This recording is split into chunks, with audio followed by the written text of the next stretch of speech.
This is the first time and the loudest time we've publicly seen the Biden administration message to the Israelis that should they continue with their ground operation inside Gaza after the expiration of the current temporary truce that has allowed these hostages to be released, if Israel goes back to a large-scale ground operation inside Gaza in the south, that the U.S. expects them to take a vastly more tailored operation, more surgical approach rather than and avoid the sort of mass displacement of civilians that we saw with hundreds of thousands of Gazan civilians fleeing southward in the earlier days of this conflict. So the U.S. wants to see a very different sort of Israeli military operation should things continue. U.S. officials have said that they believe they've heard responsive and sort of positive signals from the Israelis that they understand that if they carry out their military operation in the south, it will have to look different than it did in the north.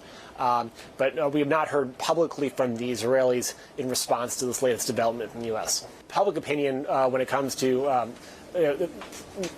foreign policy issues is always a tough one to read. But in this case, certainly surveys, including AP polling, show the American people are broadly supportive of Israel's right to defend itself. There's also growing concern for the plight of civilians in Gaza, and particularly among Democrats. And that is a constituency that Biden has to cater to, and that's why that's made his political tightrope a little bit more difficult. The U.S. certainly does want to see and has bought into the Israeli goals of eradicating Hamas in Gaza, but they are encouraging the Israelis to take a more circumscribed approach to actually carrying that out in the weeks ahead should the fighting resume.